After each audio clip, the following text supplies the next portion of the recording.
yo abaya bi ke garan bi fe won ba ni do manye mena bene ta ke ni nyeli da bi wo ke ne ke timi ne ba ko ni efe ni kasimo kiya gandan bi fe kaji ipa wo di non sanji niji history ke bidon to ni cheme to kaji ipa mancheli kusum fimo ke agbene latopa ke agbene gbe ni acho ni aha cheme ko me kelume ko me ha boni afi ko ni twin jole ke no ya ke sulmo aba ene wole kaji ona wope saro ona kashi be wo mama kase dandami juno saji ni mene modumo na koko ye ni tane edi ko fefe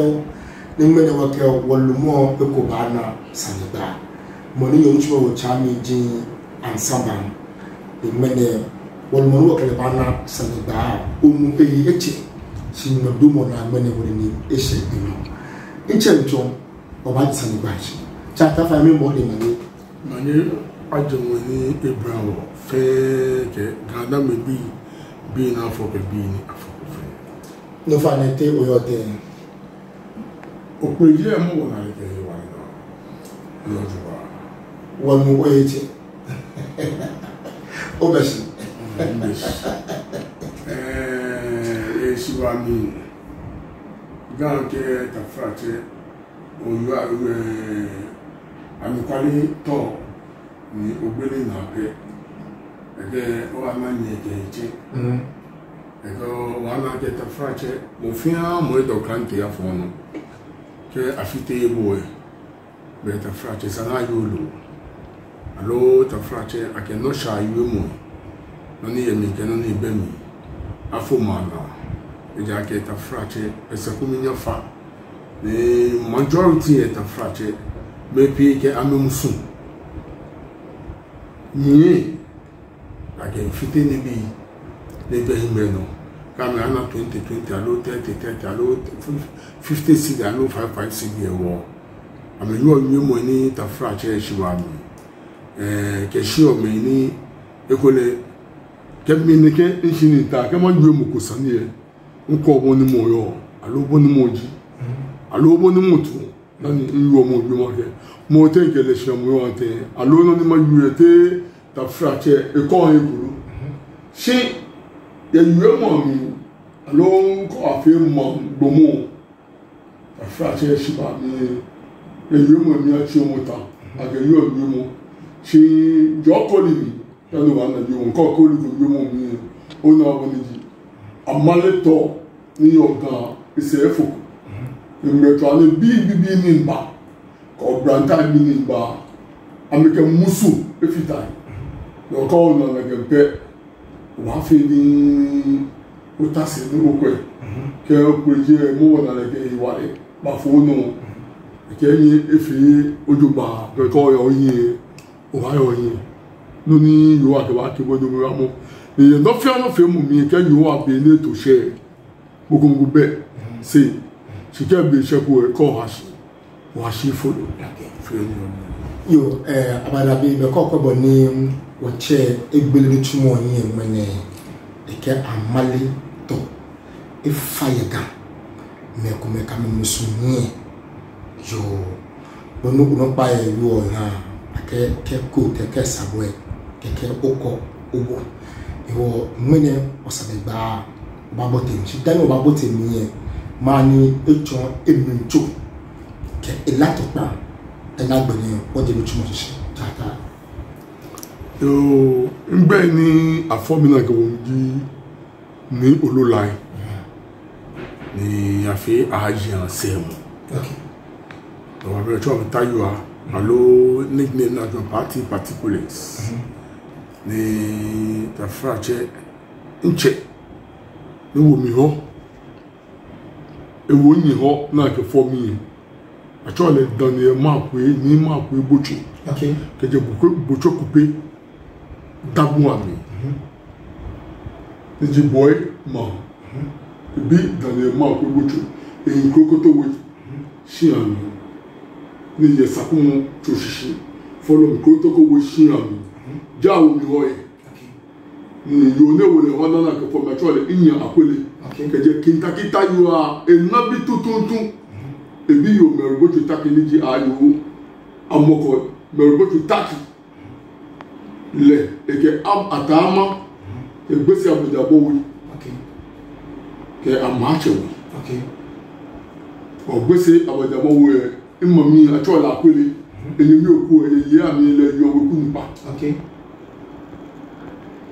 nchese ujokupe ega se nyese yakintakita yo adabo ami oje tafrache amawumi ifita tafrache meni ba piagan topanje ko ji mi boye mo jogba se mi topa mi odo tutuntun yo o tafrache menwe mo ni tafrache amele ni sani amika amentawo mi amena ojogba do mi cho e agani you ni tafrache e ya value ni di man e ya he shon wọ́n á fẹ́ kọ́ òbí tàfràjà ló tọ́ ló tàfràjẹ́ òyìnbó mo sẹ́ ló ó bí òjòba ìfìtà tàfràjẹ́ ìmìyẹ kẹ́ńtsẹ̀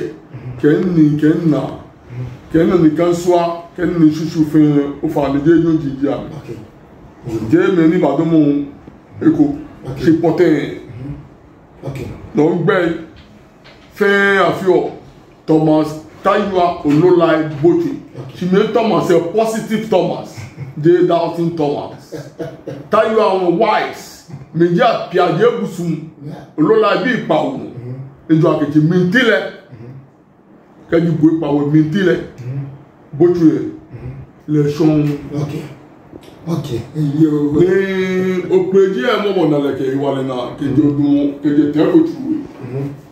Bote da pamo suja si niji woche ni te kwa bunu adi for day trace ke doctor ni tete ko ni ji ke jase yonuba yin ko me afrache ni ai kan jite ni tentation the fifth be ke ni fi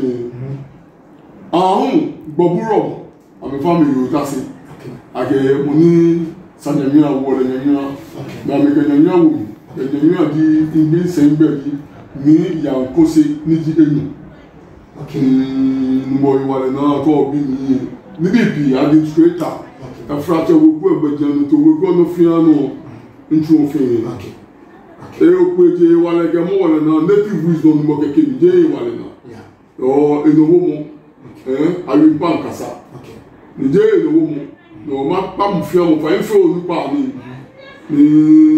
eni ni se ko je ni nwele ko je sino ni o miji yayi ikam pasato efenya no because yayi info yomu fon ka fon ni no ni amale kamele beje bebo ni bo fo amale bo wa nna to ni yo inwe mo se no ni eja no ni ja no wo ke tun yo be nyame ni asumo be mene wolumo ni wakele bana sane baji ni yankosi ni ji enyo mene wakele bana sane ba ye Jenny GH TV no ni Dani Oba Bote sane ba mi kura kafie noni amma kai eba written history ke agbene oral history shian pejian to shian nili no ni shian koko kadi ni o shian ni ke no ni adumunu na ma afat eye sanu woni ni okay tije ta frage mene make no ko ni no ni ko game okay do dragon okay do future gan okay do part of gan alright so can you work e won to be na for ke be na ko wo ilo bi anye wọ́n ní amú sí ní Ghana mi àyè wọ́n yìí nínú ní kyẹ̀mẹ́ kẹjọ kú àdé àbáfẹ́ ní mẹ́rin wọ́n wà nínà mẹ́kọ́ mẹ́bà mú mi àmì fẹ́ kẹsẹ̀ ẹ̀kọ́ anára mi bẹ̀ e ja ka kutum po ke na mo me na jante me na yemi a un ka o te se won fo ye gan se jo be la ka fra ke wo lu mo e ke wo cheme ke wo bi ani wo ba wo leche kutum po cho ni cho do do aga. Maybe you are akashin dame I'm a for sure kaba but won't care I'm a jet wembe I'm a ba but won't care I'm a jet in Shoni I'm a ba ye neke you money are your name come where in come poten I'm a jet I'm a ba come fucking your push the tone is right. Le tronc papa tani amekiba shakishi yega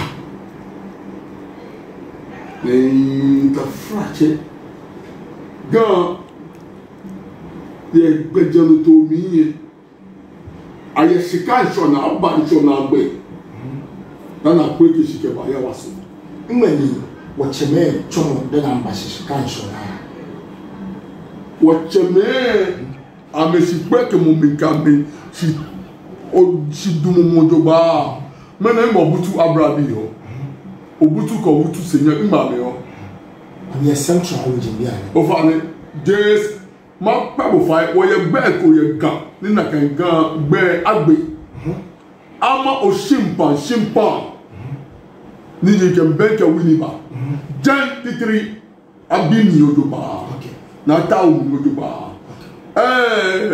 quelqu'un qui a mahé non, ou tu as boqueté là, et bah chercher qu'il y a 1200. Ok.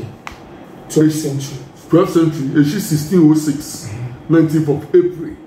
Tu as reçu à me faire choix au Kaba. Au fan, les boqueté là, ouais, coquin aimé. Et ne nous pas dit à Douaouchi. Ok. Là à côté à Douaouchi. Ok. Amen. Di Chikoloy. La frache.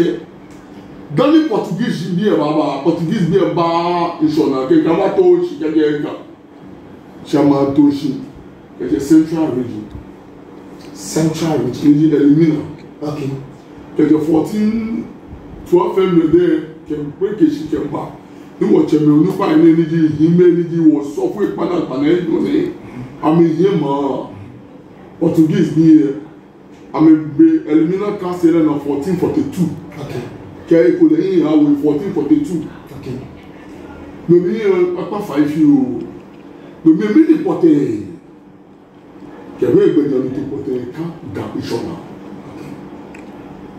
et encore le cancer c'est fait ima to abon ka se to gede ta fache central region kembo ke ba shidesi ahun ke ba beta toma nto akashi be we mo no wo ton akashi be cheme ni ba na ma shedesi be na mfo shawe ni amame ba bofo je fantebe na me bon ni bi ma ndika se kemba kemba o fa na ganjo mo okay OK.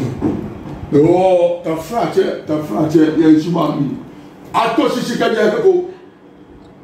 Oh, ka wonwe noko adiko de meye. Ka wonwe aka nwe twi mi aye mu ke ni shi ta frache. Amele gama he wala ke gama nu no ame pete gama ya. Neke yo wona ni yo wo chai kushi. Ke wote il y a beaucoup de gens que Nicolas mais tenez que j'ai 14 le moyen de se gagner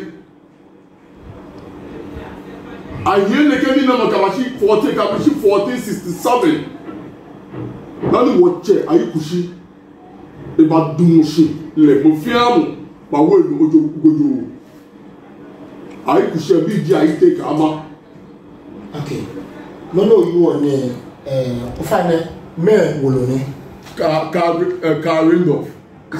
Randolph history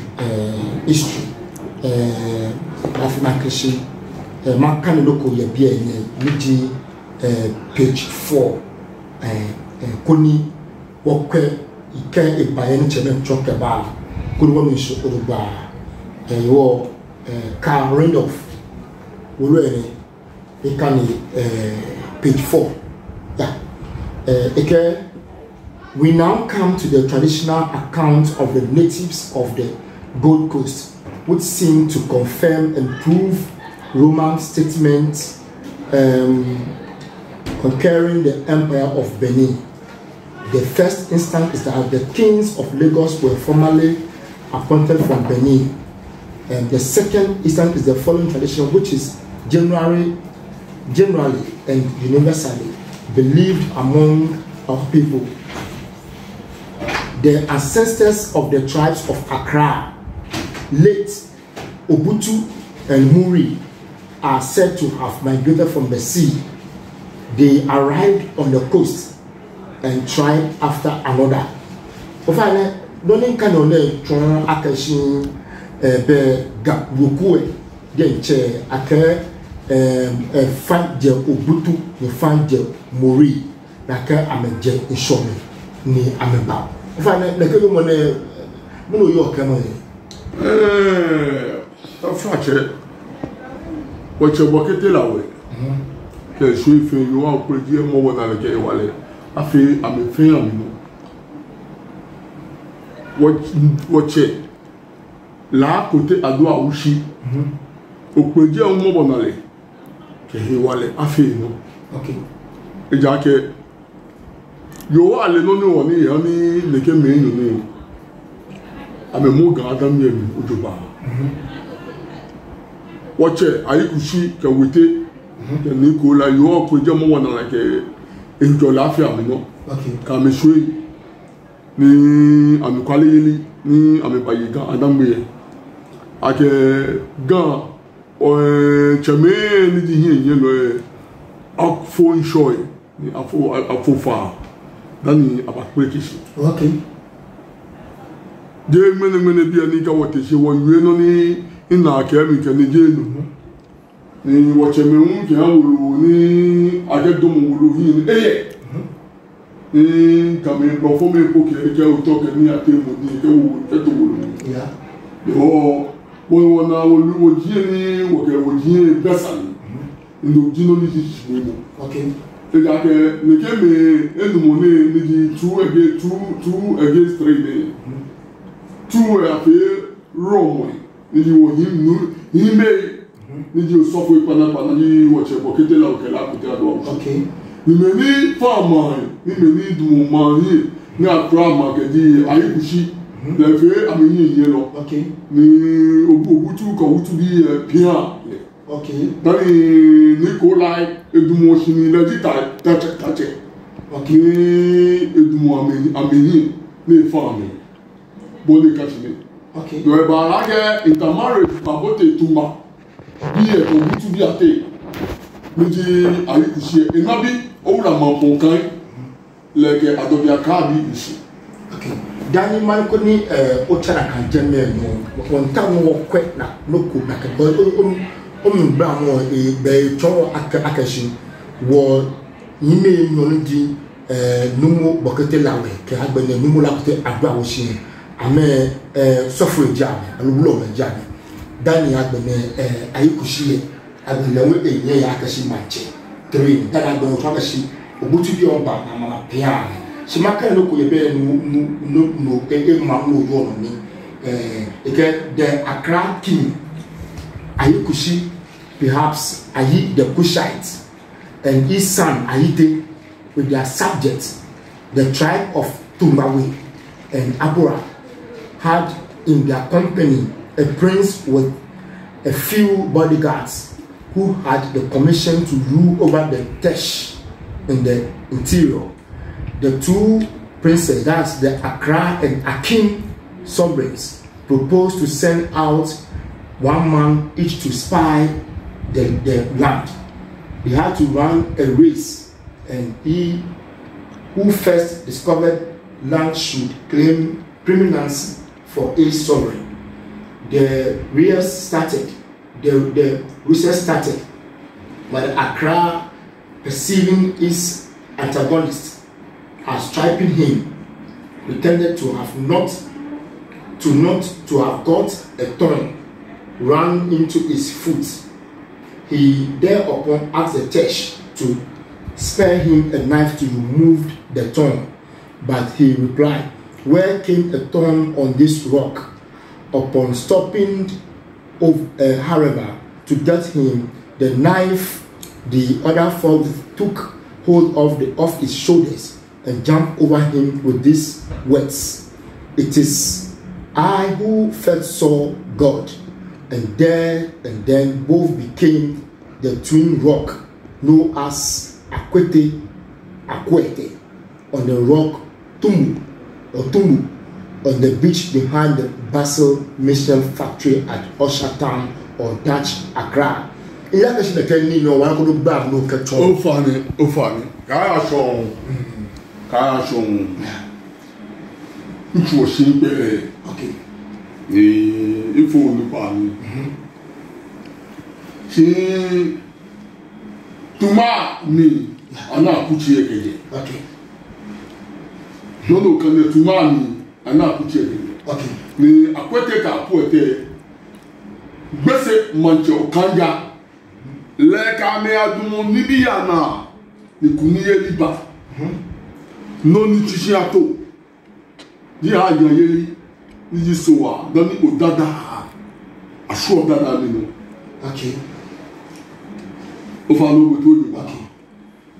Aka me adumo nibi ni ana. Beni be a hye ni opeji afe dromo kuniye ni ejipo mo obesani afe ashamian.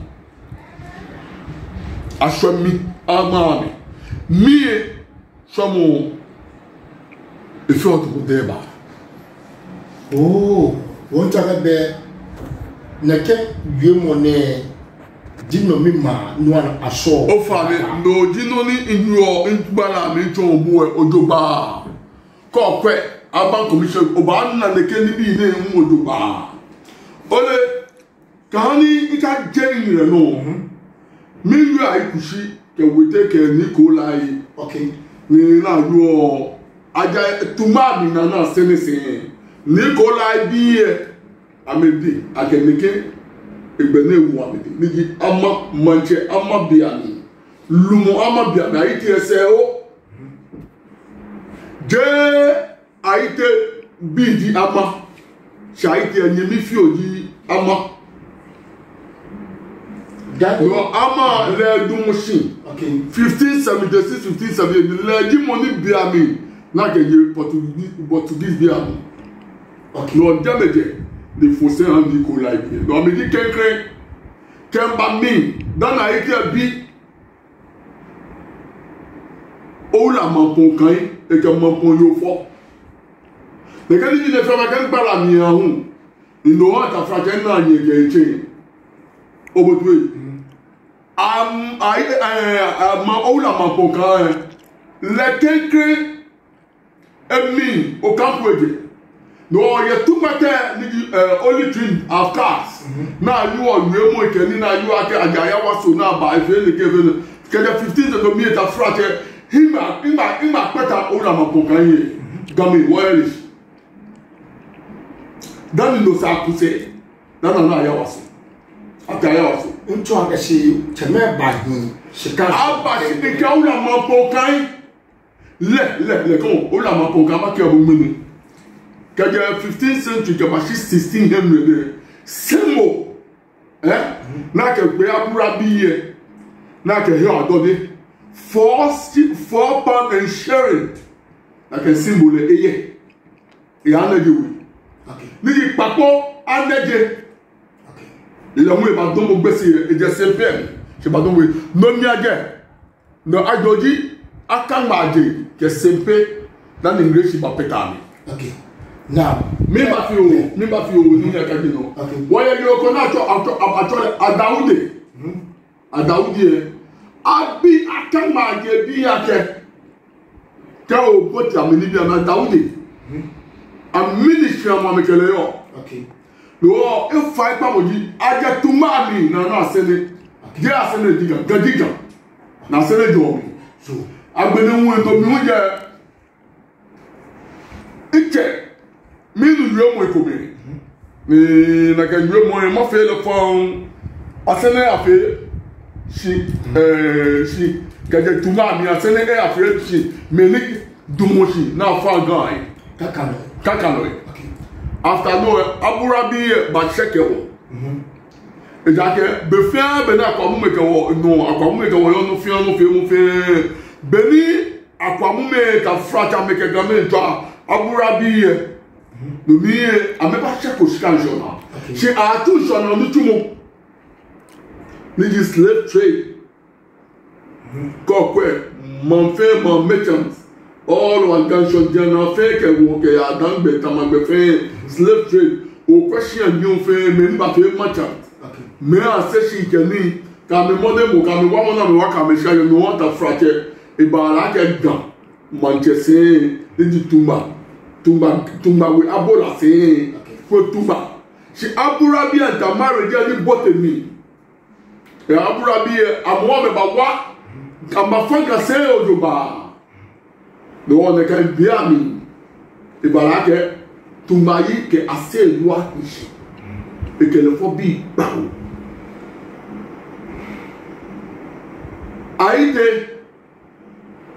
aikwe okai dede kokoi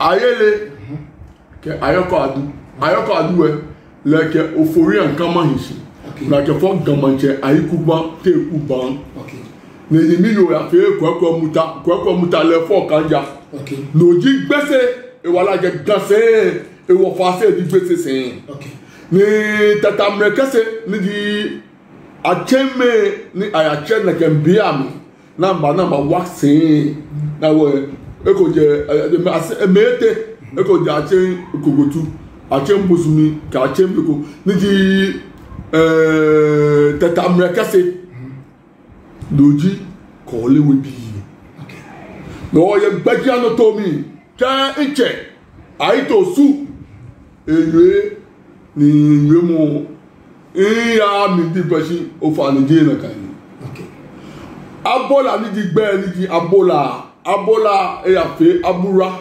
bi si ameba bote tu ngami ni tamare jumba manumi do ma tashi no wo ya abola wo ya gbi ye gbe jo abola kenken be di tumawe abola do di gamante sen wa ni seni je yo di atofoni di patashi jame yemo le yo le ke kwakuse ameje patashi si no le to di ka di yo fe yo e ke nu nshi ni banashi ya mo yo se bi ba pian do ase lua ni di fonte aburabi na me bana me ke wo ya tita magbele ma hime ke wo ya ojuba ke ha because of Portuguese beer na me bakase me ke ni abikase ni na me ke bachige national la France ke mo part of Saraga ke ni no na ke mo litrini ke mo Shaford fe ke ma fe mo chanka we bi ke ni fe mefe mo fia mo ni tuma pa le batu ye ganse ye awo le ni ti mo adeliore no be fia be ya fi efe moje gan se ni machine ka wo chai to su ka egbe go ni jabola pia mi e male ta frate e baby gan lo mo di ka male si e baby ku eje ni jo abola tumawe abola mi tumawe abola de abola pia mi alright obo twe yeah mi tegbe me fe fon mo fiam wo ye abola tumawe abola wo ye abola pataki wo ye abola we pra kwa we ga yo wo le gan wo la te okay dan wo ye abola ayiko chekono mi di asafo chekodo monkata dabo abi okay no kadi ta frache neke gbe biye do le do abola tumawe abola mangaman gase ni gase ka me because of intermarriage ni ba se do aketumayi mi na ke fo bi pa o no mi ayo ma du le amari ofori akama na ke fo bi yo kenu bi nu le ba dumoshi le mo nyemi yo bi le ni ekele to ekele dumotu iketuntana ni di Dutch bi ayo mo no oyo no mi ewale gbese ana adontin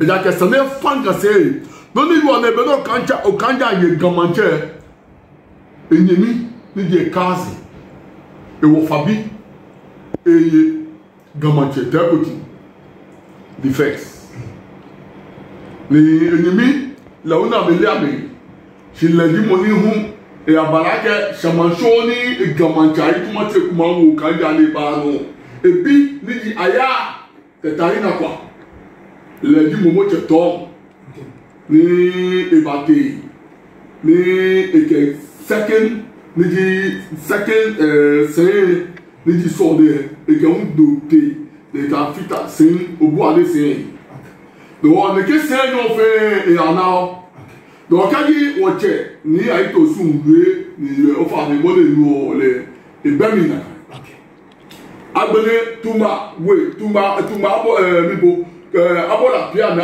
me pa fai ye wo sepe ne po ye wo be ami wo gbeke bibi le wo be ami 88 rule ni ake abola pia mi ake pia ni ji me pa to ja e fa do me fe motio pia me fe motio e ja ke mi le wo